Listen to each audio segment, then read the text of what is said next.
अस्सलामु अलैकुम वरहमतुल्लाहि वबरकातुहू। मेवात के नूह में जो दंगा भड़का था, अब उसकी आग गुरुग्राम में भी पहुंच चुकी है। गुरुग्राम जो कि मल्टीनेशनल कंपनीज़ के लिए जाना जाता था, बड़ी बड़ी ऊंची ऊंची इमारतें, और एक इंडिया के लिए नई ताकत बन के उभर रहा था, आज वो भी आग में जल रहा है। बहुत अफसोसनाक खबरें नूह से, गुरुग्राम से और पूरे मुल्क से मिल रही हैं।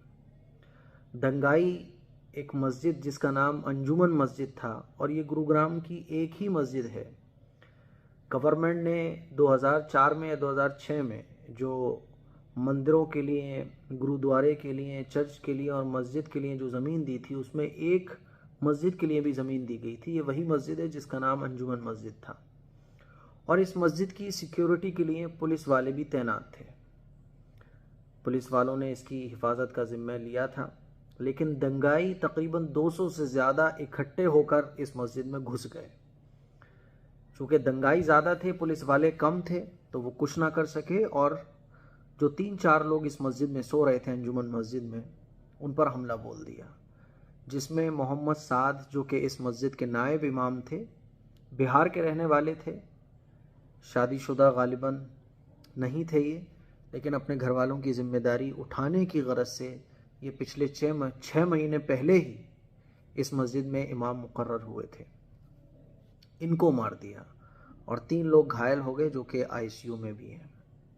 दंगाइयों ने मस्जिद को जला दिया, बहुत सारी दुकानों को जला दिया। एक हमारे गैर मुस्लिम भाई हैं, उनका कोई रेस्टोरेंट वगैरह था, बोल रहे थे 15 साल जोड़ जोड़ कर एक एक पाई इस रेस्टोरेंट को मैंने बनाया था, और दंगाइयों ने उनके रेस्टोरेंट को भी जला दिया। रो रहा था वो शख्स, एक गरीब आदमी बेचारा, क्या हिंदू क्या मुस्लिम।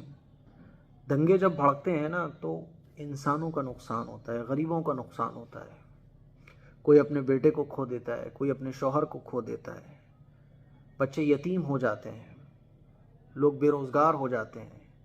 एक बूढ़ा आदमी जो कि कंबल और चादरें बेचा करता था, दंगाइयों ने उसकी दुकान को जला दिया, उसकी दुकान को राख का ढेर बना दिया। कोई कूलर लूट रहा है, कोई कुछ लूट रहा है, लूटामारी मची हुई है। पुलिस के सामने अभद्र टिप्पणियां की जा रही हैं, नारे लगाए जा रहे हैं पुलिस के सामने, पुलिस से हाथापाई की जा रही है। ये बड़े अफसोसनाक सूरत हाल है। दंगाई चाहे कोई भी हो, हिंदू हो, मुस्लिम हो, दंगाई का कोई मज़हब नहीं होता। दंगाई दंगाई होता है, वो इंसानियत का दुश्मन होता है। किसी भी धर्म में दंगे की इजाज़त नहीं है। लेकिन क्या किया जाए कि जो दंगा भड़काने वाले हैं, उन पर गवर्नमेंट कंट्रोल क्यों नहीं कर पाती है। मोहम्मद साद जो सिर्फ 22 साल नौजवान था, इस दुनिया से चला गया।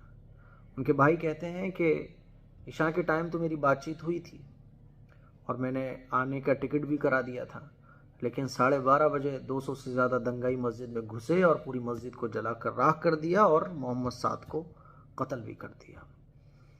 मेरे अजीज़ भाइयों, मेरी बहनों, दुआ कीजिए हमारे मुल्क के लिए कि अल्लाह ताला हमारे मुल्क की हिफाजत फरमाए, और नूह के अंदर और गुरुग्राम में जो अब दंगे भड़क रहे हैं, अल्लाह ताला इन दंगाइयों को नेस्तो नाबूद फरमाए, हमारे मुल्क की हिफाजत फरमाए।